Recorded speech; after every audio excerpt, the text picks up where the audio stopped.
द्वारे गमानो, गमानो, इसको समझने से, चौथे द्वार को समझने से पहले सातवें द्वार को समझने से हमारे लिए चौथा द्वार जो समझना इजी हो जाता है।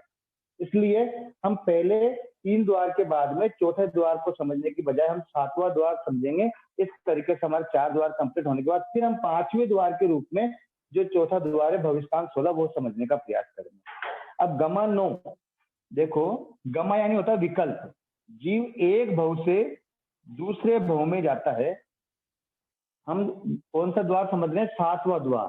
सातवां द्वार का नाम है गमा नो। ये जो है सातवां द्वार है। पहला द्वार, दूसरा द्वार, तीसरा द्वार। तीसरा द्वार के बाद डायरेक्ट हम सातवां द्वार समझ रहे हैं। इसको समझने से हमारे लिए चौथा द्वार जो भविष्यकाल 16 जो इस पूरे थोकड़े की रीढ़ की हड्डी है, पूरा थोकड़े का मेन कंटेंट इसी में है, उसको समझने के लिए सरलता हो जाती है। इसलिए हम सातवां द्वार पहले समझ रहे हैं। सातवें द्वार में गमा नो, जीव एक स्थान से काल करके दूसरे स्थान पर जाता है। उसके 9 विकल्प यहाँ पर बताए हैं। उन 9 विकल्पों को अपन समझने के लिए सातवां द्वार समझते हैं। 9 विकल्पों में से देखो, एक तो स्थिति होती है औगिक स्थिति,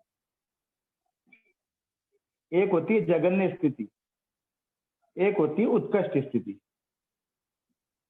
ठीक है, औगिक का मतलब होता है सामान्य कथन। जघन्य से लेकर उत्कृष्ट तक की जो स्थिति होती है वो कहलाती है औगिक स्थिति। इसका होता है सामान्य कथन, है ना। जघन्य से लेकर के उत्कृष्ट स्थिति तक का जो कथन होता है वो होता है औगिक स्थिति का कथन। जघन्य स्थिति में केवल जघन्य, कम से कम स्थिति का कथन होता है। कम से कम जितनी स्थिति होती है उसका नाम होता है जघन्य। उत्कृष्ट का मतलब होता है ज्यादा से ज्यादा, ज्यादा से ज्यादा। ये 3 तरह की स्थितियां लेकर के जीव जाता है। औगिक का मतलब सामान्य कथन होता है, और जघन्य का मतलब कम से कम, उत्कृष्ट का मतलब ज्यादा से ज्यादा। इन तीनों को समझने के बाद में अब हम 9 गमा समझने का प्रयास करेंगे। उसमें पहला गमा, पहला, दूसरा, तीसरा गमा, ये 3 गमा के नाम है औगिक से औगिक। दूसरे गमे का नाम है औगिक से जघन्य। तीसरे गमे का नाम है औगिक से उत्कृष्ट। ये डैश लगा रखा है, इसका मतलब है यहाँ पे से, यानी कि एक जीव इस भव से काल कर रहा है तो औगिक स्थिति से काल कर रहा है, और अगले भव में जाकर के भी औगिक स्थिति को प्राप्त कर रहा है ना। और दूसरा गमा है, इस भव में तो औगिक स्थिति से काल कर रहा है, लेकिन अगले भव में कम से कम स्थिति प्राप्त कर रहा है, यानी जघन्य स्थिति प्राप्त कर रहा है। तीसरा गमा है, यहाँ से तो औगिक स्थिति से काल कर रहा है, लेकिन अगले भव में वह उत्कृष्ट स्थिति को प्राप्त कर रहा है, इस कारण से तीसरा गमा हो जाएगा। ऐसे ही टोटल 9 गमा है। चौथा गमा है जघन्य से औगिक। 5वां गमा है जघन्य से जघन्य। छठा गमा है जघन्य से उत्कृष्ट। 7वां गमा है उत्कृष्ट से औगिक। 8वां गमा है उत्कृष्ट से जघन्य, और 9वां गमा है उत्कृष्ट से उत्कृष्ट। देखिए, एक जीव काल करके दूसरे भव में जाता है, तो अगर वो औगिक स्थिति से जा रहा है, यहाँ पर उसकी औगिक स्थिति है, और वहां जाकर के भी वो औगिक स्थिति प्राप्त कर रहा है, तो वो कहलाएगा पहले गम्य से काल करके गया है। अगर मान लो वो यहाँ पर उत्कृष्ट स्थिति से काल कर रहा है और वहां जाकर के औगिक स्थिति प्राप्त करता है, तो उसने 7वें नंबर के गम्य से काल किया। अगर मान लो वो यहाँ पर भी उत्कृष्ट स्थिति से काल कर रहा है और वहां जाकर के भी उत्कृष्ट स्थिति को ही प्राप्त कर रहा है, तो ये 9वें गम्य से काल करना कहलाएगा। ठीक है सर। ऐसे ही अगर मान लो यहाँ जघन्य स्थिति से काल कर रहा है और वहां जाकर के औगिक स्थिति प्राप्त कर रहा है, तो वो कहलाएगा जघन्य से औगिक वाला चौथा गम्मा। जघन्य से काल कर रहा है, वहां जाकर के भी जघन्य प्राप्त कर रहा है, तो वो कहलाएगा 5वां गम्मा, जघन्य से जघन्य। ये पहले 9 गमे समझने से ये हमारा 7वां द्वार पूरा हो जाता है, और गमा के 4 द्वार पूरे हो जाते हैं। ये गमा का जो 9 गमा से जो जीव काल करता है ना, ये समझना बहुत जरूरी है। जैसे के लिए एग्जाम्पल लेते हैं, सन्नी तिर्यंत, क्योंकि जब ये आप ये गमे का टुकड़ा करेंगे ना, तो गति आगति आपको आना जरूरी है, लघु दंडक आपको आना जरूरी है। जब जीवों की स्थितियां आपको ध्यान में होगी तो ही आपको ये द्वार आगे समझ में आएंगे। अगर आपको स्थितियां अगर ध्यान में नहीं होगी तो ये द्वार समझने में आपको कठिनाई महसूस होगी। देखिए, जैसे मान के चलिए सन्नी तिर्यंत, काल करके, ये सन्नी त्रियंश काल करके कहाँ जा रहा है, मान के चलो आप पहले देवलोक में जा रहा है, ठीक है साहब, है ना। सन्नी त्रियंश काल करके कहाँ जा रहा है, पहले देवलोक में। अब मान के चलो यहाँ पर वो 10 साल का सन्नी त्रियंश है, 10 साल में उसने काल किया और यहाँ जाके उसने 2 पल्लवम की आयुष्य प्राप्त करी। अब आपसे पूछता हूं मैं कि ये कौन से गमे से काल करके गया, तो देखिए आपको बताना नहीं है, मैं ही आपको बता देता हूँ। देखो यहाँ पर सन्नी त्रियंश की जगह स्थिति कितनी होती है, अंतर्मुहूर्त। उत्कर्ष स्थिति कितनी होती है, क्रोड़ पूर्व। तो न तो ये जगन्य स्थिति है, न ये उत्कृष्ट स्थिति है। कौन सी स्थिति है, औगिक स्थिति कहलाती है। जो जगन्य भी नहीं होती है, उत्कृष्ट भी नहीं होती है, वो स्थिति कौन सी कहलाती है, औगिक स्थिति। यानी कि वो सन्नी त्रियंश काल कौन सी स्थिति से कर रहा है, औगिक स्थिति से काल कर रहा है। और पहले देवलोक की जगन्य स्थिति कितनी है, 1 पल्लवम, और उत्कृष्ट कितनी है, 2 सागरोपम। तो देखिए यहाँ पर ना 1 पल्लवम है ना 2 सागरोपम, यहाँ पर भी क्या है, 2 पल क्या है, औगिक स्थिति है। तो ये जीव सन्नी त्रियंश पंचेंद्रिय जो 10 साल की उम्र में काल करके पहले देवलोक में 2 पल्लवम की आयुष्य प्राप्त करी है, ये कौन से गम्य से गया है, तो ये पहले गम्य से काल करके गया है। ये चीज आपको ध्यान में आना चाहिए। अब जैसे एग्जाम्पल के रूप में, अगर इसने अंतर्मुहूर्त से काल किया है और वहां जाकर के 2 पल्लवम प्राप्त करिए, तो कौन से गम्य से काल किया है, अंतर्मुहूर्त सन्नी त्रियंश पंचेंद्रिय की जगन्य स्थिति होती है। 2 पल्लवम वहां पे औगिक स्थिति है, क्योंकि जगन्य वहां पे 1 पल्लवम है, उत्कर्ष 2 सागरोपम है। इसलिए यहाँ पर कितनी हो गई, यहाँ तो हो गई जगन्य और यहाँ होगी हो गई औगिक। तो जगन्य से औगिक इस वाले गम्य से गया, चौथे गम्य से काल करके गया है, अगर वो स्थिति में गया है तो जगन्य से औगिक। मान के चलिए अंतर्मुहूर्त से काल करके यहाँ पर उसने 1 पल्लवम प्राप्त करी है, ठीक है ना साहब।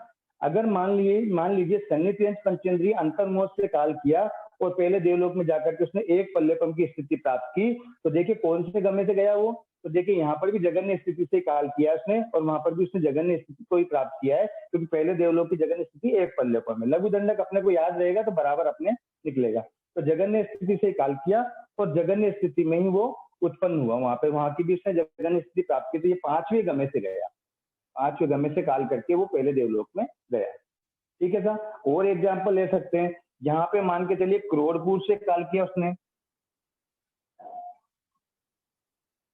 और क्रोड़पुर से काल करके वो 1 पल्लवम में उत्पन्न हुआ, तो सन्नी त्रियंश पंचेंद्रिय की क्रोड़पुर उत्कृष्ट स्थिति होती है, ठीक है साहब। उत्कृष्ट स्थिति से काल करके वहां पहले देवलोक में उसने जगन्य स्थिति प्राप्त करी है, यानी उत्कृष्ट से जगन्य।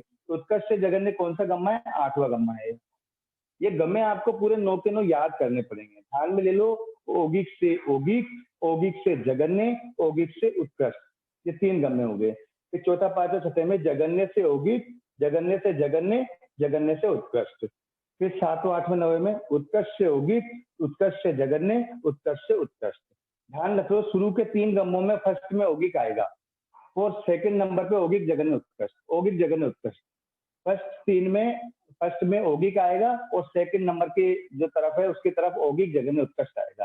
चौथे पांचवें छठे में फर्स्ट में जगन्य आएंगे तीनों में और पीछे में औगिक जगन्य उत्कृष्ट आएगा। 7वें 8वें 9वें गम्य में शुरू में तो प्रारंभ में तो उत्कृष्ट आएगा और पीछे की तरफ औगिक जगन्य उत्कृष्ट ये आएगा। औगिक जगन्य उत्कृष्ट क्रम रहेगा पीछे, तो आगे एक बार औगिक है 3 तक में और 6 तक में, 4 से लेकर 6 तक में जगन्य है और 7 से लेकर 9 तक में उत्कृष्ट है। ये 9 गम्य अपने को याद होने चाहिए। इन 9 गम्यों से जीव एक भव से काल करके दूसरे भव में जाता है, ठीक है सर। अब और भी एग्जाम्पल ले सकते हैं, मान के चलिए 1 साल का सन्नी त्रियंश काल करके और 1 पल्लवम प्राप्त कर रहा है। 1 साल सन्नी त्रियंश किसकी है, औगिक स्थिति है, क्योंकि अंतर्मुहूर्त होती है जगन्य, तो और यहाँ पे 1 पल्लवम जगन्य स्थिति, तो औगिक से जगन्य, औगिक से जगन्य मतलब दूसरा गम्मा, दूसरे गम्मे से काल करके गया है वो, ठीक है सर। इस तरीके से ये 9 गम्य समझने पड़ते हैं। इसके लिए आप एग्जाम्पल, एक प्रश्न आपसे कर लेता हूँ, ओनली एक प्रश्न कर लेता हूँ, उस प्रश्न से आपका ये 9 गम्य क्लियर हो जाने चाहिए। ये 9 गम्य याद भी करने हैं आपको, अगर याद रहेंगे तो आगे अपने को भविष्यस्थान जो चौथा द्वार है जो अपन ने छोड़ दिया, तो भविष्यस्थान समझने में सरलता रहेगी। और अगर याद नहीं होंगे तो अपन को बार बार किताब भी खोलनी पड़ेगी और हमको समझ में भी आए, ये जरूरी नहीं। तो 9 गम्मा हमको याद करने हैं, औगिक से औगिक फर्स्ट, औगिक से जगन्य सेकंड, औगिक से उत्कर्ष थर्ड, जगन्य से औगिक फोर्थ, जगन्य से जगन्य फिफ्थ, जगन्य से उत्कर्ष सिक्स, उत्कर्ष से औगिक 7, उत्कर्ष से जगन्य 8 और उत्कर्ष से उत्कर्ष 9। ये 9 गम्य अपने को याद करने। जीव काल करके एक भव से दूसरे भव में जाता है तो 9 गम्य में से किसी न किसी गम्य से जाता है। ये बात अपने को ध्यान में रखनी है। एक प्रश्न आपसे कर लेता हूं, आपको चैट बॉक्स में जवाब देना है इसका। देखिए, 7वीं नारकी का जीव है, ठीक है सर, और त्रियंश पंचेंद्रिय में आ रहा है। तो 7वीं नारकी का वो 32 सागर की स्थिति में उसने काल किया।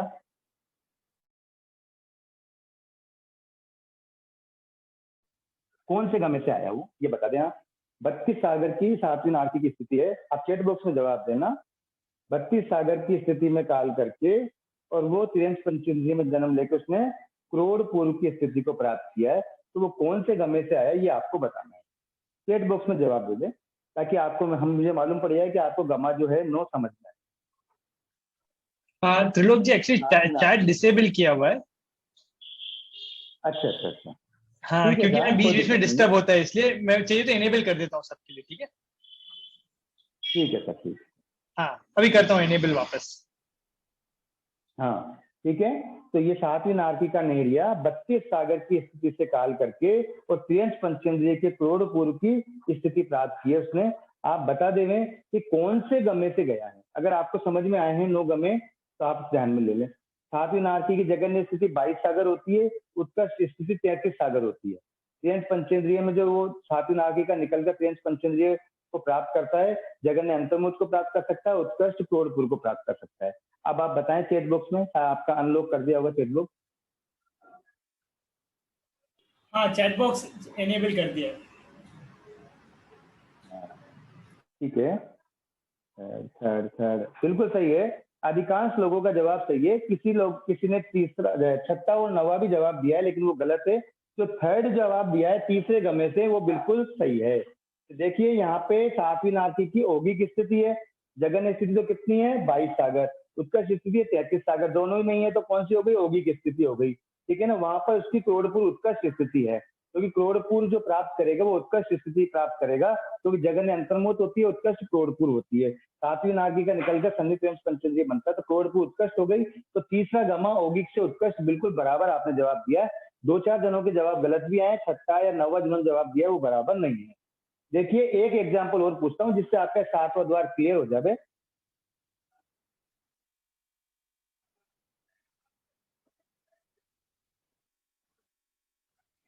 पृथ्वी काय का जीव है और वो मनुष्य के घर, या मनुष्य नहीं, पृथ्वी काय का जीव अब काय के घर में आ रहा है। ठीक है ना, पृथ्वी काय का जीव काल करके अब काय में आ रहा है। पृथ्वी काय से वो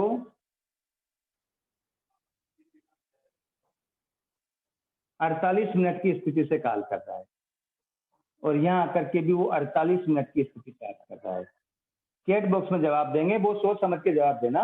बिल्कुल इजी है लेकिन आप बिल्कुल जवाब बिल्कुल सोच समझ के देना।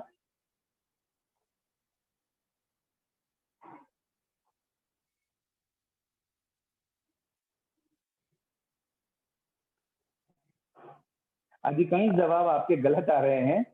5 जो जवाब दे रहे हैं, 5वां गमा वो गलत है क्योंकि 48 मिनट एक मुहूर्त होता है, अंतर्मुहूर्त नहीं होता है। तो ये अंतर्मुहूर्त होता है जगन्य स्थिति। जिन्होंने एक जवाब दिया है पहला गमा उनका बिल्कुल सही है। पहले गमे यानी 48 मिनट औगिक स्थिति हो गई क्योंकि अंतर्मुहूर्त जो होती है वो होती है जगन्य स्थिति। यहाँ तो 48 मिनट तो एक मुहूर्त हो गया, तो एक मुहूर्त अंतर्मुहूर्त से बड़ा होता है, चाहे वो एक समय ही ज्यादा हो पर ज्यादा होता है। इस कारण से पहले गमे से काल करके वो पृथ्वी काय से अब काय में आया है। इधर भी औगिक हो गई, इधर भी औगिक हो गई। ठीक है सर, इसी में एक सवाल और कर लेता हूं कि 22,000 का पृथ्वी काय, नहीं 7,000 का पृथ्वी काय, 7,000 ही प्राप्त की इसने अब काय में। 7,000 साल की स्थिति वाला पृथ्वी काय है और 7,000 साल की इसने अब काय की स्थिति प्राप्त की है।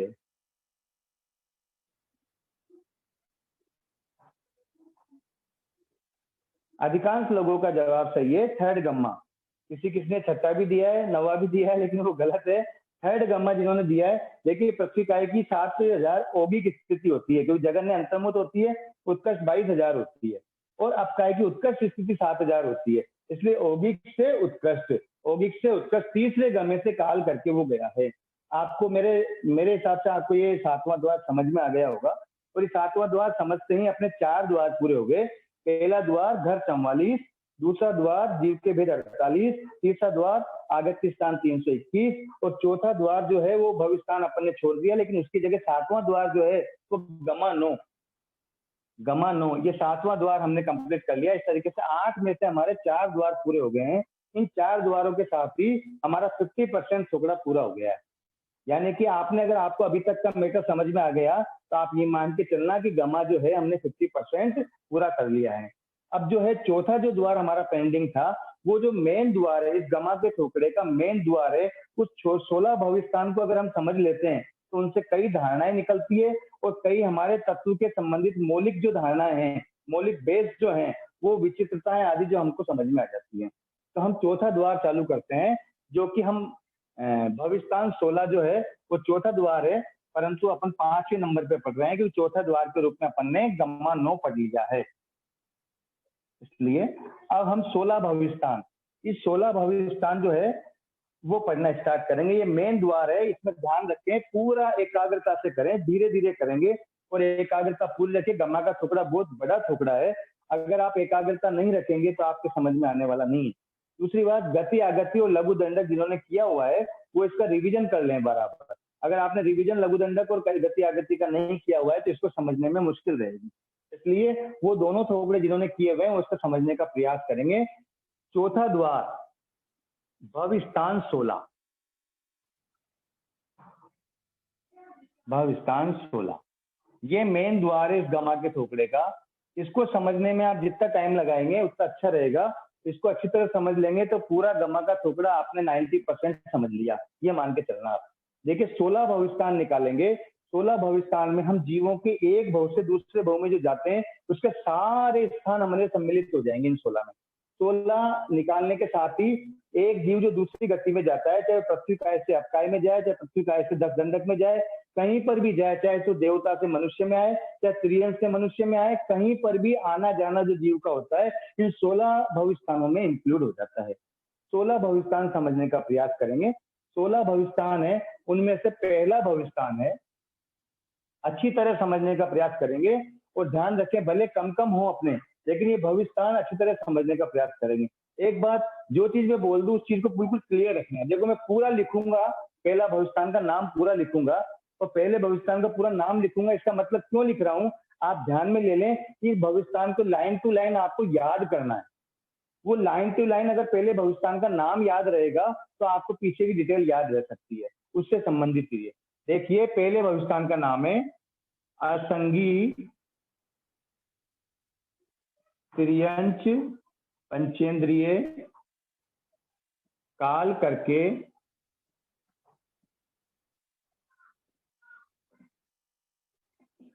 वेक्रिय के 12 घरों में आता है। कितना बड़ा नाम है इसका। इस पूरे भविष्यस्थान का नाम क्या है? असन्नी त्रियंच पंचेंद्रिय काल करके वेक्रिय के 12 घरों में आता है। तब अपने मन में दोहरा लें इसको, असन्नी त्रियंच पंचेंद्रिय काल करके वेक्रिय के 12 घरों में आता है। ये आपको याद ही करना है, क्योंकि ये चीज लाइन याद रहेगी ना, इस भविष्यस्थान का नाम आपको याद रहेगा इतना बड़ा, तो आप आगे पूरे भविष्यस्थान को याद कर सकेंगे, समझ में आएगा आपको। वापस ध्यान में ले लें, ये हमको याद रखना चाहिए। आपसे मैं जब कल या परसों पूछूं कि पहले भविष्यस्थान क्या है, तो पहले भविष्यस्थान बताएंगे आप असन्नी त्रियंच पंचेंद्रिय काल करके वेक्रिय के 12 घरों में आता है। ये पहला भविष्यस्थान है, ये पहले भविष्यस्थान का नाम है इतना बड़ा। ये पूरी लाइन अपने को याद होनी चाहिए। मैं वापस रिपीट कर रहा हूँ, आपको ये लाइन पूरी याद होनी चाहिए, तो आपको गम्मा का टुकड़ा समझने में सरलता रहेगी। असन्नी त्रियंच पंचेंद्रिय काल करके वेक्रिय के 12 घरों में आता है। सबसे पहली बात, ये नाम अपन ने याद कर लिया।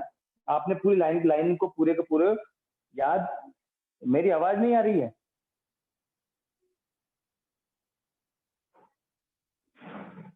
आवाज, आपकी आवाज आ रही है त्रिलोक जी। नहीं, मेरे पास चैट बॉक्स में कोई कह रहे हैं कि मेरी आवाज, आपकी आवाज नहीं आ रही है, इसलिए। अच्छा ठीक है सर, ये आपको पहला भविष्यस्थान जो है, पहला भविष्यस्थान है, इसका नाम आपको अच्छी तरह याद करना पड़ेगा। जब जाकर के अपन पूरे आगे के थोपड़े को समझेंगे। हमको पूरे भविष्यवाणों के नाम याद होने चाहिए, तो हम पूरे अंदर की डिटेल कर पाएंगे भविष्यवाण की। अगर हमको नाम ही याद नहीं है तो फिर अंदर की डिटेल अपन को करने में सरलता नहीं रहेगी। इसलिए पहले फिर बोल देता हूँ आपको, 3 बार 4 बार मैं वापस बोल रहा हूँ, इस भविष्यवाण का नाम आपको याद होना चाहिए। अगला जब भविष्यवाण पढ़ाएंगे उसका भी नाम याद होना चाहिए। 16 भविष्यवाण के नाम आपको पक्के होने चाहिए। तो पहले भविष्यवाण का नाम है असंगी तिर्यंच पंचेंद्रिय, काल करके वेक्रिय के 12 घरों में आता है। ठीक है था, ये आपको पूरा का पूरा ऐसे की लाइन याद होनी चाहिए। ठीक है ना। अब पहला प्रश्न खड़ा होता है अपने सामने, देखो भविष्यवाण अपने नाम याद कर लिया ये, तो पहला प्रश्न खड़ा होता है 12 घर जो है वो कौन कौन से घर है जिनमें आता है ये। तो देखिए असंगी तिर्यंच पंचेंद्रिय एक तो पहली नरक में आता है। ठीक है सर। 10 भूमिपति में आता है और 1 वाणवंतर में आता है। ठीक है सर, ये 12 घरों में आता है। असन्नी तिर्यंच पंचेंद्रिय काल करके वेक्रिय के 12 घरों में आता है। तो हमारे सवाल था 12 घर कौन से हैं, तो पहली नरक, 10 भवनपति और 1 वाणवंतर, इन 12 घरों में असन्नी तिर्यंच पंचेंद्रिय आता है। ये पहले प्रश्न का अपने जवाब हो गया। अब देखिए भविष्यवाण आपने कर लिया ना, इसमें 12 घर से आपको जैसे आप 12 घर बोलो आपके ध्यान में आ जाना चाहिए। 12 घर का मतलब है पहली नरक, 10 भवनपति और 1 वाणवंतर, यानी असन्नी तिर्यंच पंचेंद्रिय काल करके इन 12 घरों में आ रहा है। ठीक है सर। अब ये 12 घर हो गए। अब ये भविष्यवाण को समझने के लिए हम 5 प्रश्न करेंगे। 5 प्रश्न करेंगे। पहला प्रश्न, कितनी स्थिति वाला आता है। ये 5 प्रश्न कॉमन रहेंगे सभी में। सभी भविष्यवाण 16 भविष्यवाण जो अपन निकालेंगे ना, उन ये 16 ही भविष्यवाणों में 5 प्रश्न करेंगे। पहला प्रश्न है कितनी स्थिति वाला आता है। ठीक है सर। अब देखिए असन्नी तिर्यंच पंचेंद्रिय जो है वो काल करके 12 घरों में आ रहा है, तो वो कितनी स्थिति वाला आएगा। तो हमारे दिमाग में ध्यान में आना चाहिए, इस प्रश्न का जवाब अपने को लिखना है जगन्य तो अंतर्मुहूर्त वाला आएगा,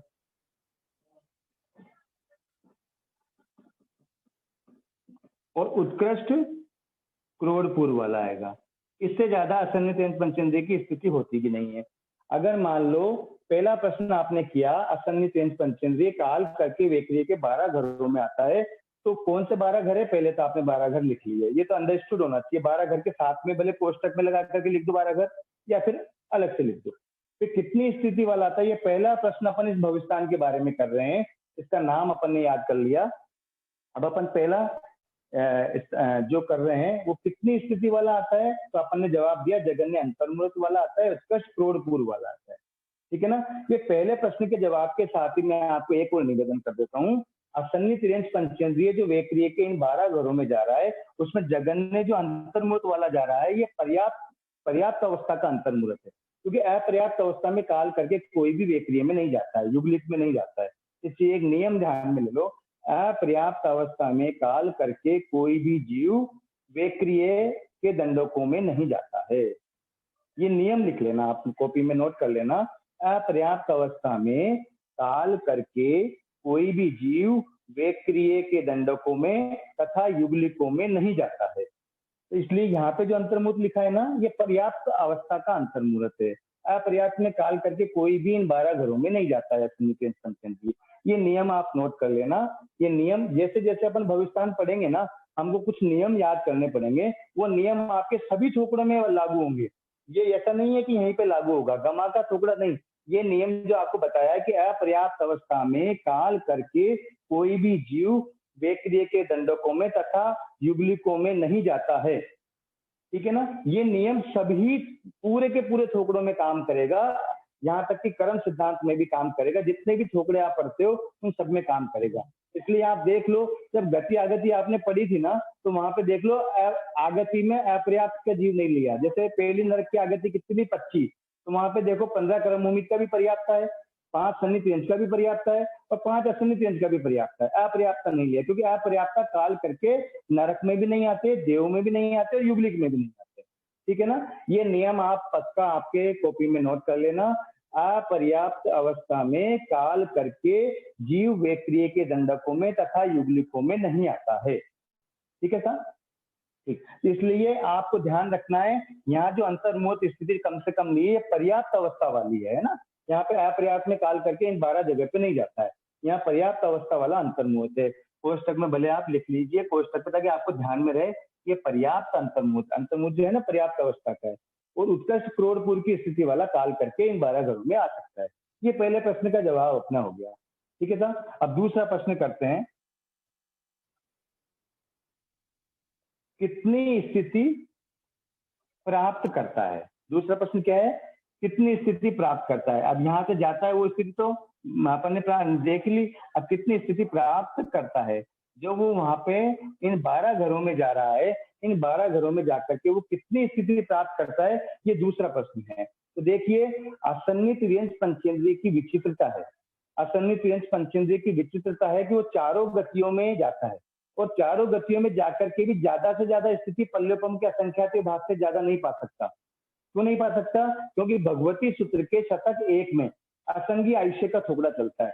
असन्नित पंचेंद्रिय काल करके नरक में भी जाता है, असन्नित पंचेंद्रिय काल करके त्रियंश में भी जाता है, असन्नित पंचेंद्रिय काल करके मनुष्य में भी जाता है, और असन्नित पंचेंद्रिय काल करके देव में भी जाता है। यहाँ तो नरक और देव की बात है, तो नरक और देव यानी चारों गतियों में जाता है, तो चारों ही गतियों में ज्यादा से ज्यादा अगर स्थिति प्राप्त कर सकता है तो उसके लिए पल्लेपम के असंख्यात भाग की स्थिति होती है। जबकि पहली नरक में तो उत्कर्ष स्थिति होती है, एक सागरोपम तक होती है, पर एक सागरोपम प्राप्त करने की इसकी ताकत नहीं होती है। इसकी ताकत कितनी होती है? जगन ने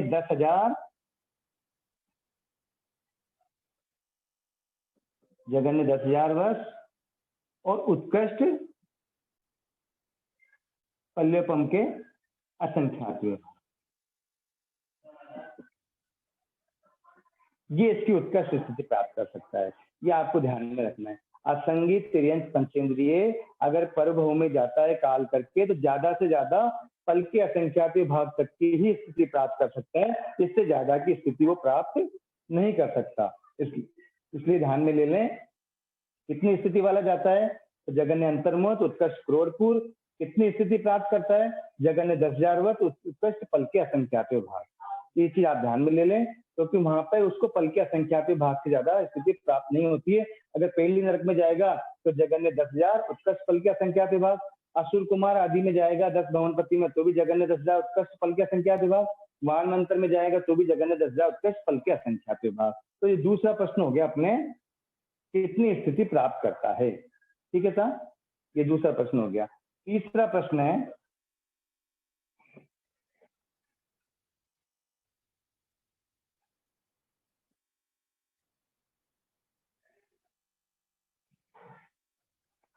तीसरा प्रश्न है, कितने भव करे।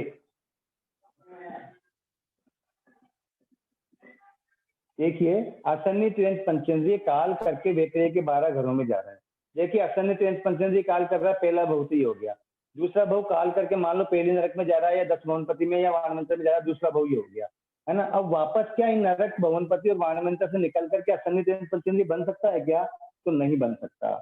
भवनपति, वाणमंत्र और नारकी से निकल करके जीव सन्नी ही बनता है, असन्नित पंचेंद्रिय नहीं बनता है। इसलिए एक भव असन्नित पंचेंद्रिय का यहाँ का है, और एक भव जो वेतरेय में जाकर उत्पन्न हो रहा है, ये 2 भवी लगातार हो सकते हैं, इससे ज्यादा भव नहीं हो सकते, क्योंकि देवता नारकी से निकल करके कोई भी जीव असन्नित पंचेंद्रिय नहीं बन सकता है। इसलिए पहला भव असन्नित पंचेंद्रिय का, दूसरा भव वेतरेय का, ये लगातार 2 ही भव हुए। इसलिए कितने भव करता है? तो जगन्य उत्कृष्ट के बिना, ना तो जगन्य होते हैं ना उत्कृष्ट होते हैं, टोटली कितने होते हैं? 2 भव होते हैं। अब आप सुने जगन्य उत्कृष्ट के बिना क्यों? क्योंकि देखिए, अपना भविष्यस्थान का नाम ही क्या है? असन्नित पंचेंद्रिय काल करके वेतरेय के 12 घरों में आता है, तो 2 भव तो अपने आप ही हो गए। यहाँ से काल कर रहा है पहला भव, और यहाँ पे उत्पन्न हो रहा है दूसरा भव, तो ये 2 भव। इसके अलावा वापस वो अगर असन्नित पंचेंद्रिय बन जाता तो तीसरा भव भी हो सकता था, लेकिन तीसरा भव नहीं हो सकता, क्योंकि इन 12 जगह से काल करके अगर जीव जाता है तो सन्नी ही बनता है, असन्नी नहीं बनता है। इस कारण से ये लगातार 2 भवी होते हैं, इसलिए जगन्य उत्कृष्ट के बिना 2 भव ही कहलाएंगे। ये तीसरा प्रश्न हमारे इस भविष्यस्थान से संबंधित हो गया है, ठीक है। चौथा प्रश्न करते हैं,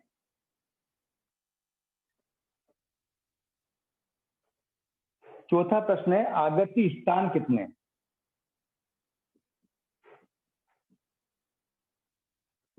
आगति स्थान, देखिए, एक असन्नित पंचेंद्रिय एक जीव है और 12 घरों में आ रहा है, तो 1 × 12, ये आगति स्थान कितने हो गए? 12।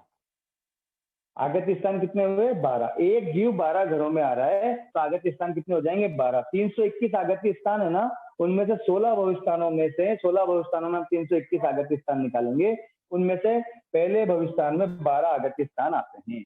एक असन्नित यंच पंचेंद्रिय काल करके 12 घरों में आता है, इस कारण से आगत्य स्थान कितने हो गए? 12। एक जीव 12 घरों में आ रहा है तो 12 आगत्य स्थान। जैसे कैसे होगा? एक जीव पेड़ी नरक में, एक आगत्य स्थान हो गया, एक जीव अश्विन कुमार में, दूसरा हो गया एक जीव नाग कुमार में, तीसरा हो गया, ऐसे करके 12 आगत्य स्थान होते हैं। चौथा अपना प्रश्न होता है। पांचवा प्रश्न आता है,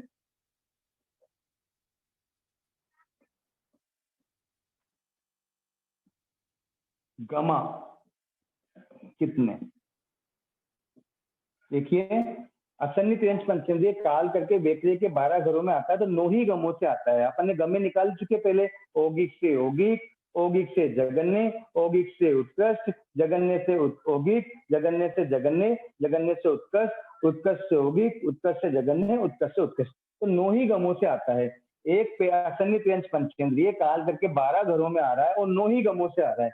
एक जीव 12 घरों में 9 गमे से आ रहा है तो कितने हो गए? 12 एक 12 12 निम्न 108, 108 गम्य हो गए। ठीक है ना सर? अब प्रश्न खड़ा होता है, आप कहोगे कि पहले नरक में उसने एक सागरोपम तो पाई नहीं, तो उत्कर्ष स्थिति कैसे प्राप्त हो गई? इसको उत्कर्ष स्थिति प्राप्त नहीं है। असन्नित यंच पंचेंद्रिय के लिए पल का असंख्यात विभाग ही उत्कृष्ट होती है, इसलिए अगर उसने पल का असंख्यात विभाग प्राप्त कर लिया है तो उसने यहाँ पर पहले गमे से यानी उत्कर्ष गमा प्राप्त कर लिया है वहां पर जाकर के। इसलिए 1 × 12 × 9 108 गमा इसके हो जाते हैं। तो पहला भविष्ठान हमारा यहाँ पे कंप्लीट होता है।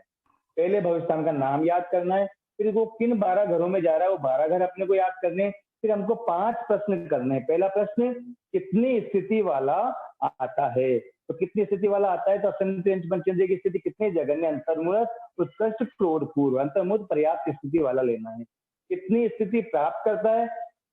तो उसके लिए बताया जगन्य 10,000 वर्ष, उत्कृष्ट पल का असंख्यात में भाग प्राप्त करता है। क्योंकि असन्नित यंच पंचेंद्रिय के लिए नियम है कि वो पल के असंख्यात भाग से ज्यादा की स्थिति परभव में प्राप्त नहीं कर सकता है। ये नियम है उसके लिए, ये नियम ध्यान में रख लें आप। ये भगवती सूत्र के पहले शतक में बताया है। असंगी आयुष्य का टुकड़ा जिन्होंने पढ़ा हुआ होगा उनको ध्यान में, असंगी आयुष्य का टुकड़ा है। असन्नित यंच पंचेंद्रिय काल करके अगर परभव में जाता है तो पल के असंख्यात में भाग से ज्यादा की स्थिति प्राप्त नहीं कर सकता है। तो यहाँ पर उसको उत्कृष्ट स्थिति कितनी मिल जाएगी? पल के असंख्यात विभाग। तीसरा स्थान तक कितने भव करे? असन्नित यंच पंचेंद्रिय काल करके वेक्रिय के घरों में जा रहा है 12 घरों में। अतः असन्नित यंच पंचेंद्रिय का पहला भव हो गया, दूसरा भव हो गया इन वेक्रिय के 12 घरों का। 2 ही भव होते हैं क्योंकि वेक्रिय के 12 घरों से निकल करके वापस असन्नित यंच पंचेंद्रिय नहीं बन सकता क्योंकि वो सन्नी ही बनेगा। इस कारण से जगन्य उत्कर्ष के बिना 2 भव होते हैं, इसलिए तीसरा प्रश्न हो गया। चौथा प्रश्न है, आगत्य स्थान कितने? एक जीव 12 घरों में आ रहा है, इस कारण से 1 × 12 = 12 आगत्य स्थान होते हैं। कितने गमों से आ रहा है? तो देखिए, एक जीव 12 घरों में आ रहा है और 9 ही गमों से आ सकता है।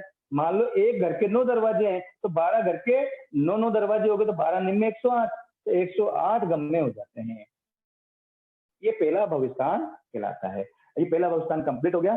देखिए, पहली बार अगर जो पढ़ रहे हैं उनको थोड़ा कठिन लग सकता है, लेकिन जिनको लघु दंडक और लघु दंडक और गति आगति आती है उनके लिए इजी भी है। और जो भी होगा 2:45 के बाद में अगर मान लो आपको कुछ चीज समझ में नहीं आई है तो आप प्रश्न भी कर सकते हैं, उन प्रश्नों का समाधान देने का भी प्रयास रहेगा। अभी अपन दूसरा भविष्ठान करते हैं, ठीक है सर? दूसरा भविष्ठान, सन्नित यंच पंचेंद्रिय काल करके वेक्रिय के 26 घरों में आता है। ये दूसरा भविष्ठान है। दूसरे भविष्ठान का नाम क्या है? सन्नित यंच पंचेंद्रिय काल करके वेक्रिय के 26 घरों में आता है। अब पहली प्रश्न तो अपने दिमाग में आना चाहिए, पहले ध्यान में रख लो, इसको याद करना है। इस भविष्ठान का नाम क्या है? सन्नित यंच पंचेंद्रिय काल करके वेक्रिय के 26 घरों में आता है। इसको दिमाग में सेट कर लेना, पूरा दिमाग में याद कर लेना। पहले भविष्ठान का नाम क्या था?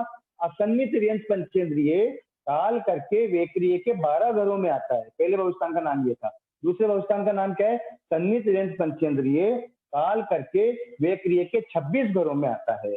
ठीक है था? तो ये 26 घर कौन से हैं? पहला प्रश्न तो ये तो 26 घर देखिए, 1 से लेके 6 नरक, 1 से लेके 6 तो नरक, 6 घर तो ये हो गए, ठीक है। 10 भवनपति, 1 वाणवंतर, 1 ज्योतिषी और 1 से लेके और 8 देवलोक, ठीक है ना। इन 26 घरों में देखिए 6 घर तो ये हो गए 6 नरक के, 10 भवनपति के 10 हो गए 16, 17, 18, 18 और 8 26। ये 26 घरों में आता है सन्नित पंचेंद्रिय। देखिए 7वें नरक में भी आता है, लेकिन 7वें नरक का भविष्यवाण तीसरा है, इसलिए उसको अलग से करेंगे, उसकी विशेषताएं कुछ अलग है। इसलिए यहाँ पे 27 घर के, वैसे सन्नित पंचेंद्रिय काल करके वेकरी के 27 घरों में जाता है, लेकिन यहाँ पे दूसरे भविष्यवाण में केवल 26 घर लिए हैं। 27वां जो 7वें नरक का घर है ना, उसको अपन तीसरे भविष्यवाण में लेंगे, इसलिए यहाँ पे केवल 26 घरों की बात करनी है। सन्नित पंचेंद्रिय काल करके वेक्रिय के 26 घरों में आता है। 26 घर कौन से? 1 से लेके 6 नरक, 10 भवनपति, 1 वाणवंतर, 1 ज्योतिषी और 1 से लेके 8वें देवलोक तक के 8 घर, ऐसे करके 26 घर हो चुके हैं। इन 26 घरों में आता है, वही अपने को क्या करने हैं, पूरे के पूरे 5 प्रश्न करने हैं। लेकिन इसमें क्या है, इसके साथ में अपन 2 चीजें साथ में रखेंगे। वहां तो क्या है, वेक्रिय के जो 12 जीव थे वो काल करके असन्नित पंचेंद्रिय नहीं बन पाते थे, लेकिन यहाँ तो ये वेक्रिय के 26 जो जीव है ना, वो काल करके सन्नित पंचेंद्रिय भी बन सकते हैं, इसलिए अपने को थोड़ा आना जाना करना पड़ेगा। पहला प्रश्न हमारा क्या है, कितनी स्थिति वाला आवे, कितनी स्थिति वाला आवे। तो देखिए सन्नित पंचेंद्रिय कितनी स्थिति वाला आता है, तो जगन्य अंतर्मूर्त, वो भी वही चीज ध्यान में रखना, यहाँ पर भी पर्याप्त अवस्था वाला ही अंतर्मुहूर्त होगा, बार बार कहने की जरूरत नहीं पड़े, अपने आप समझ जाना है। फिर उत्कृष्ट कितना, उत्कृष्ट वही करोड़ पूर्व, करोड़ पूर्व। तो कितनी स्थिति वाला आवे सन्नित पंचेंद्रिय, जगन्य अंतर्मुहूर्त, उत्कृष्ट करोड़ पूर्व की स्थिति वाला आवे, ठीक है था। दूसरा प्रश्न, कितनी स्थिति पावे। अब देखिए यहाँ पे असन्नित अंश के लिए तो नियम था कि भाई पल के असंख्यात भाग से ज्यादा नहीं पा सकता, वो कहीं पे भी जाए, पर सन्नित अंश के लिए कोई नियम नहीं है। सन्नित अंश तो जिस जगह जाएगा वहां की जितनी भी स्थिति होगी उतनी ही प्राप्त कर लेगा। जैसे पहली नरक में गया तो 10,000 भी पा सकता है और 1 सागर भी पा सकता है, छठी नरक में गया तो 17 सागर भी पा सकता है, 22 सागर भी पा सकता है, उसके बीच की भी पा सकता है। अगर 10 भवनपति में गया तो 10 भवनपति की जितनी कम से कम स्थिति वो भी पा सकता है, और ज्यादा से ज्यादा जितनी उतनी भी पा सकता है। वाणवंतर में गया तो जगन्य 10,000 वर्ष भी पा सकता है, उत्कृष्ट उसकी 1 पल्लेपन में तो वो 1 पल्लेपन भी पा सकता है। ज्योतिषी में गया तो ज्योतिषी की जगन्य पल का 8वां भाग है वो भी पा सकता है, उत्कृष्ट 1 पल 1 लाख वर्ष वो भी पा सकता है। 1 से लेकर 8वें देवलोक में गया तो जितनी जितनी वहां के देवलोकों की स्थिति है उतनी उतनी उसको प्राप्त करने में कोई बाधा नहीं है। सन्नित पंचेंद्रिय जितनी स्थिति जिस घर में जा रहा है उस घर की सारी स्थिति को प्राप्त कर सकता है। इसलिए कितनी स्थिति पावे, तो इसको लिख देंगे अपन स्थान प्रमाण। स्थान प्रमाण का मतलब है जिस स्थान पे जाएगा 26 घरों में से जिस भी घर में जाएगा उस घर में जितनी स्थिति होगी उतनी स्थिति कितनी भी प्राप्त कर सकता है, उसको कोई बाधा नहीं है।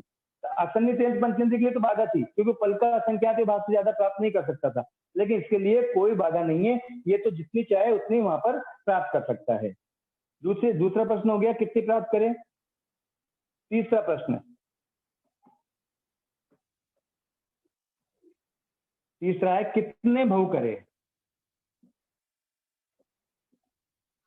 देखिए सन्नित अंश काल करके वेक्रिय के 26 घरों में जाता है और वापस 26 घर के जीव सन्नित अंश पंचेंद्रिय भी बन सकते हैं, इसलिए सन्नित अंश 26 घरों में जा रहा है वेक्रिय में, वापस सन्नित अंश भी बन सकता है। अगर मान लो वापस सन्नित अंश नहीं बने तो जगन्य तो कम से कम तो हो गए 2 भव।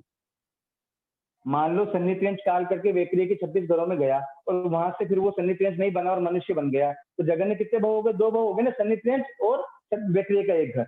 लेकिन अगर मान लो वापस सन्नित अंश बन जाता है, फिर मान लो वापस वेक्रिय में चला जाता है, फिर सन्नित अंश बन जाता है, तो ज्यादा से ज्यादा उत्कृष्ट कितने होंगे, 8 भव हो सकते हैं। जगन्य 2 भव, उत्कृष्ट 8 भव। क्योंकि ये ध्यान रखना पंचेंद्रिय के जो 2 घर होते हैं, पंचेंद्रिय के घर के साथ में किसी के भी भव होते हैं तो 8 भव से ज्यादा लगातार नहीं होते। एक नियम ध्यान में रख लेना, पंचेंद्रिय के घर के साथ में दूसरे किसी भी जीव के कोई भी भव होते हैं, कितने भी भव होते हैं, तो ज्यादा से ज्यादा 8 भव होते हैं। तो यहाँ पर देखो दोनों ही पंचेंद्रिय है, या 26 घर भी पंचेंद्रिय, सन्नी त्रियंच पंचेंद्रिय भी पंचेंद्रिय, तो दोनों के ज्यादा से ज्यादा कितने भव हो सकते हैं? 8 भव। 8 भव में 4 भव त्रियंच पंचेंद्रिय के हैं और 4 भव वेक्रिय के हैं। वेक्रिय के जिस भी घर में गया है, तो 2 भव तो, 1 भव सन्नी त्रियंच का, 1 भव वेक्रिय का, और 8 भव में करेंगे तो 4 भव इधर के, 4 भव उधर के, ऐसे करके जगन्य 2 उत्कृष्ट 8 भव वो जीव कर सकता है। ये तीसरा प्रश्न हो गया, कितने भव करे। अब लास्ट के जो 2 प्रश्न है ना, वो हम कॉमन रख लेते हैं, लेकिन पहले एक चीज और कर लेते हैं साथ के साथ। ये तीसरा प्रश्न हो गया। तीसरे प्रश्न के बाद में चौथा प्रश्न, ठीक है। चौथा प्रश्न क्या है? आगति स्थान। एक जीव 26 घरों में आ रहा है, तो 1 इंटू 26, आगति स्थान कितने हो गए? 26, ठीक है सर। और 9 ही गमों से आता है, तो पांचवा प्रश्न क्या हो गया? गमा, एक जीव 26 घरों में आ रहा है, 9 ही गमों से आ रहा है, तो 26 निम्न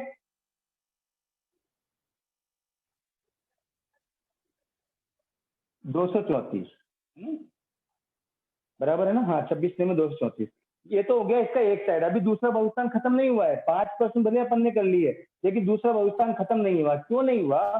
क्योंकि 26 घर के जीव जो है, वो 26 घर के जीव भी जो है, वो भी सन्नी त्रियंच पंचेंद्रिय के घर में आते हैं, इसलिए अपन इसको उल्टा भी करेंगे। अपन लिखेंगे, इस जो अपना भविष्यवाणी है उसका सेकंड पार्ट लिखेंगे, 26 घर के जीव त्रियंच पंचेंद्रिय के घर में आते हैं।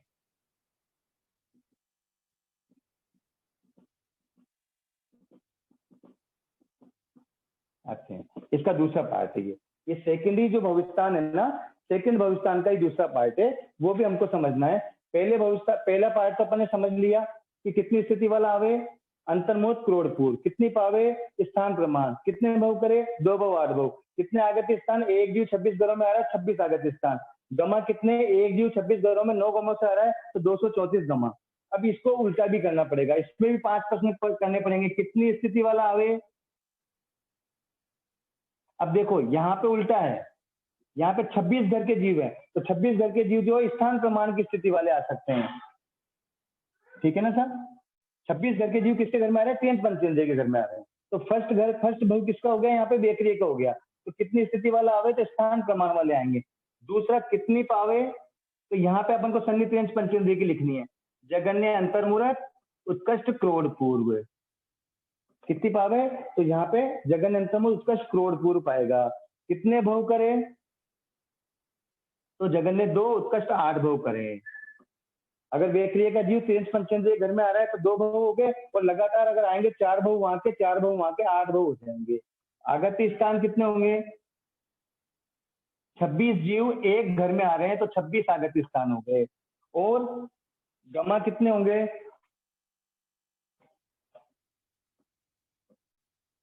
गमा, तो एक जीव 26 घरों में आ रहे हैं, 9 गमों से आ रहे हैं, तो 234 गमा हो जाएंगे, ठीक है सर। ये जाने की अपेक्षा 234 गम्मे थे, और वेक्रिय के घरों से आने की अपेक्षा 234 गम्मा है। हमको ये ध्यान रखना है, लास्ट में कंक्लूजन क्या निकालना है कि दूसरा जो भविष्यस्थान है उसमें जाना और आना दोनों है, इसलिए आगत्य स्थान कितने हो गए टोटल? आगत्य स्थान जाने के थे 1 इंटू 26 बराबर 26, आने के थे 26 इंटू 1 इजकल टू 26। आगत्य स्थान कितने हो गए? 52, ठीक है। अब गमा कितने हो जाएंगे? तो वैसे ही है, जाने के थे 1 इंटू 26 इंटू 9 234, और आने के 26 इंटू 1 इंटू 9 234, ऐसे करके टोटल गम्मा कितने हो गए? 468 गम्मा।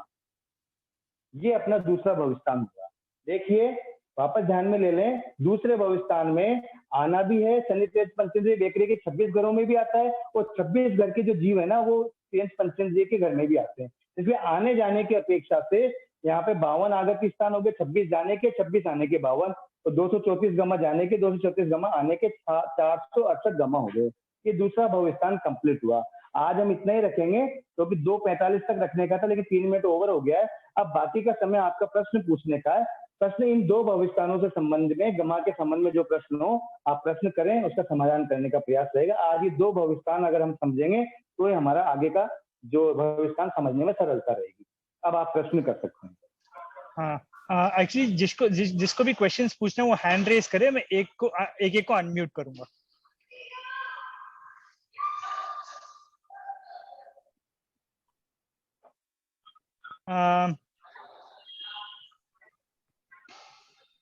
लोकेश जी बाफना, आप क्वेश्चन पूछ सकते हो।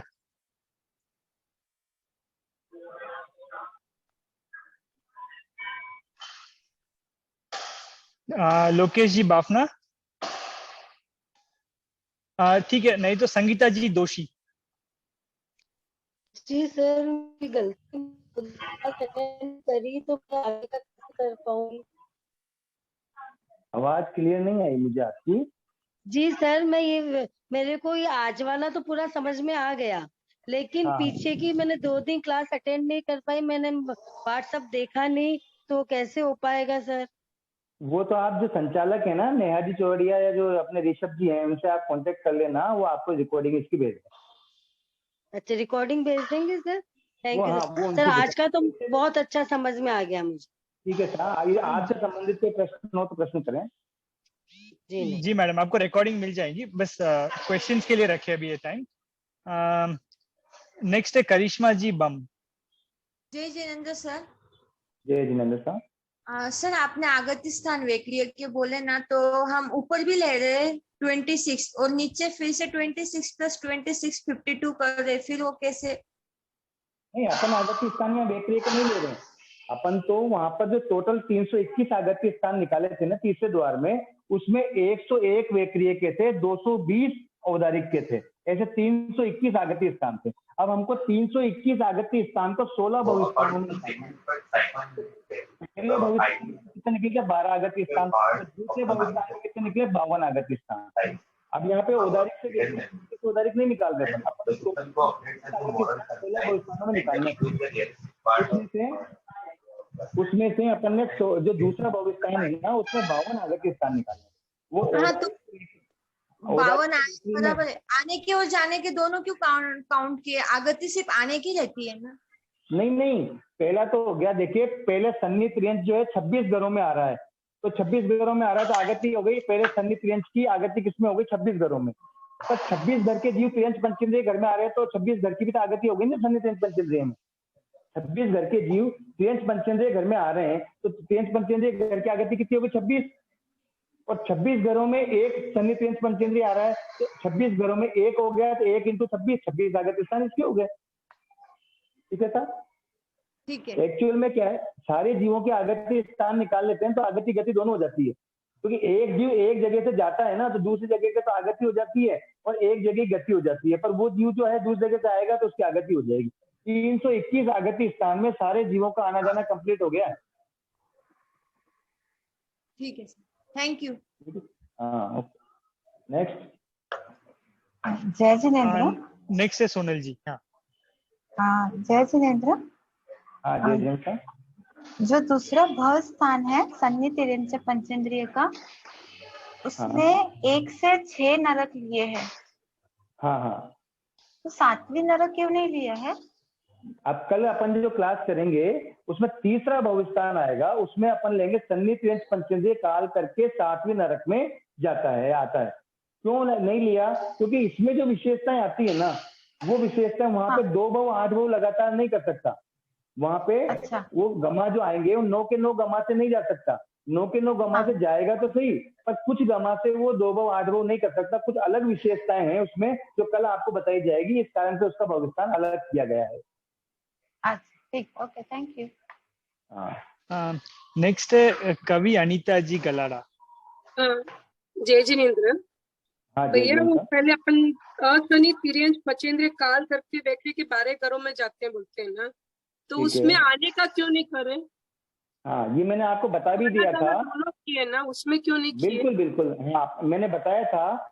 देखिए, असन्निहित रेंज पंचेंद्रिय काल करके वेकरी के 12 घरों में आ रहा है ना, पर 12 घर के जीव कभी भी असन्निहित रेंज पंचेंद्रिय नहीं बनते हैं। आप सोचें, आपने गति आगति आपको याद है, तो गति आगति में देखिए आप, ये 12 पहली नरक से निकल करके कोई भी जीव जा रहा है तो असम पंचेंद्रिय बन रहा है क्या? हाँ, नहीं बनता है। नहीं बनता, तो फिर आना जाना कैसे करेंगे? 12 घर के जीव काल करके असन्नित पंचेंद्रिय में नहीं आते हैं, इसलिए अपन ने आना जाना पहले भविष्यवाणी में नहीं किया। परंतु सन्नित पंचेंद्रिय काल करके 26 घरों में आता है, और 26 घर के जीव भी सन्नित पंचेंद्रिय में आते हैं, इस कारण से आना जाना अपन ने किया दूसरे भविष्यवाणी में। अच्छा, ठीक है। तो इसमें अपन वैसे तो क्वेश्चन में ऐसे लिखते टाइम ऐसे ही लिखे ना, सनित काल करके व्यक्ति के 26 घरों में आता ही लिखे, आना जाना लिखे नहीं ना पढ़ते टाइम। ये दूसरी बार लिखा ना, सेकंड पॉइंट लिख कर दिया था ना आपको, 26 घरों के जीव तिर्यंच पंचेंद्रिय के घर में आते हैं। सेकंड नंबर पे लिखा ना, वापस 5 प्रश्न निकाले थे अपन ने, इसका सेकंड पार्ट किया था। हाँ, सेकंड पार्ट किए थे, करेक्ट। हाँ, दूसरे भविष्यवाणी के 2 पार्ट हैं। पहला पार्ट है सन्नित पंचेंद्रिय काल करके व्यक्ति के 26 घरों में आता है, दूसरा पार्ट है 26 घरों के जीव जो है तिर्यंच पंचेंद्रिय के घर में आते हैं। दोनों के 5-5 प्रश्न अपन ने निकाले थे। 234 गम्मा इसके हुए थे, 234 गम्मा इसके हुए थे, ऐसे करके 468 गम्मा दूसरे भविष्यवाणी के हुए थे। आगति स्थान 26 इसके हुए थे, 26। हाँ, अपन पार्ट करके अलग करें, लेकिन इसका आंसर जब अगति बोलेंगे तब अपन 52 ही बोलना ना। बिल्कुल बिल्कुल, हाँ, 26 आगति 52 ही है। कुछ लोग एक साथ ही पढ़ा देते हैं, मैंने अलग अलग करके दोनों को पढ़ाया ताकि आपको समझ में सरलता से आ जाए। जब अपन कोई क्वेश्चन करेंगे तो अपन को बोले 52 है अगति और गम्मा 468 है। 468, हाँ बिल्कुल सही है। Okay, thank you. नेक्स्ट है आनंद जी। जय जिनेंद्र भैया। सर मुझे ना वो 48 मिनट वाला जो था ना, पृथ्वी का इससे अपकाय में जीव जा रहा है 48 मिनट, तो 48 मिनट तो उत्कृष्ट हो गया ना वो गम्मा। नहीं, 48 मिनट थोड़ी होता है। पृथ्वी काय की स्थिति कितनी होती है? जगन्य तो अंतर्मुख उत्कृष्ट 22,000 साल। हाँ, ठीक है, उत्कृष्ट 22,000 वर्ष। काय की कितनी होती है? जगन्य अंतर्मुख उत्कृष्ट 7,000 साल। ठीक है ना? अच्छा, याद है तो ठीक है, बराबर। अब अंतर्मुख होता है 48 मिनट से कम। अपन ने बोला 48 मिनट, 48 मिनट ना तो जगन्य हुआ ना उत्कृष्ट हुआ, तो कौन सा हो गया? औगिक। और अगर यहाँ 47 मिनट होता तो वो जगन्य हो जाती स्थिति। 47 मिनट होता तो अपन जगन्य बोल सकते थे उसको, तो 46 मिनट बोला नहीं जाता, फिर उसको अंतर्मुखी बोलते हैं अपन। उसको 47 मिनट बोलने की जरूरत नहीं, उसको अंतर्मुखी बोलते हैं। अच्छा, 48 मिनट से अगर कम होगा तो वो अंतर्मुहूर्त कहलाएगा। 48 मिनट से एक समय भी अगर कम होगा तो उसको अंतर्मुहूर्त बोला जाएगा। तो अंतर्मुहूर्त का है नहीं, 48 मिनट एक मुहूर्त हो गया, तो एक मुहूर्त यहाँ पे औगिक हो गया और यहाँ भी एक मुहूर्त औगिक हो गया। इसलिए वो पहला गमा बताया था कि पृथ्वी काय से अपकाय में 48 मिनट वाला काल करके 48 मिनट का प्राप्त कर रहा है, तो वो औगिक से औगिक गमा से जा रहा है। ठीक है सर, थैंक यू। जय। हाँ सर, मुझे पूछना है, मधुबाला को पूछना। हाँ सर, मैं पूछूं आपसे? हाँ पूछिए। हाँ सर, मेरे को ना कल देवता की आगति में ज्योतिषी पहला दूसरा देवलोक, इसकी आगति 50 है, तो वो कैसे 115 कर्मभूमि सन्नी मनुष्य है, 30 युगलिक है। ज्योतिषी पहला देवलोक जी, देवलोक। हाँ जी। आप गति आगति ज्योतिष की पहले देवलोक की निकालते हैं 50 की आगति जी, लोग के निकालते हैं 40 की आगति, है ना जी, ठीक है ना। तो यहाँ 50 के बनते 15 कर्म भूमि, 30 अकर्म भूमि और 5 सन्नित जी, हाँ। और ये 40 कैसे बनते हैं? 15 कर्म भूमि, 20 अकर्म भूमि और 5 सन्नित। तो अपन ने ये 3 लिए सर, अपन ने ये 3 ही लिए, तो 3 घर के 3 गुणा करेंगे तो 9 ही आते हैं सर, 12 कैसे आए फिर? तो सही, ऐसा नहीं है। 15 कर्म भूमि का यहाँ पे एक जीव का भेद लिया है, सन्नित सन्नी मनुष्य में छंद का। हाँ हाँ जी, हाँ जी। 30 अकर्म भूमि के 2 प्रकार के युगलिक लिए हैं, त्रियंच युगलिक और मनुष्य युगलिक। अच्छा, त्रियंच युगलिक और मनुष्य युगलिक, ठीक है, दोनों लिए है। 30 5 सन्नित लिया, सन्नित तो 4 जी। हाँ, हो गए सर। 4 जीव ज्योतिषी में जा रहे हैं, 4 जीव पहले देवलोक में जा रहे हैं, 4 जीव दूसरे देवलोक में जा रहे हैं, टोटल हो गए 12 आगति। जी जी। और एक और सर, एक और है ये हमको स्थिति थोड़ी आती नहीं है वैसे पक्की, तो कुछ स्थिति के बारे में आप बता दीजिए सर थोड़ा हमको। कल आपको लघु दंडक का टुकड़े में स्थिति जो दी हुई है वो आपको याद ही करनी पड़ेगी, उसके लिए तो कुछ नहीं बता सकता, क्योंकि ये नहीं, लघु दंडक तो मेरा किया हुआ है, लेकिन इसमें प्रॉपर नहीं आई हुई है सर, सारी नहीं आई हुई है। नहीं सारी आई हुई है, बताइए आप किसकी नहीं आई है। मैं कल बताऊंगी सर आपको। ठीक है, आप कल बताइए। Thank you sir, thank you. Okay sir, जय जी, नमस्कार।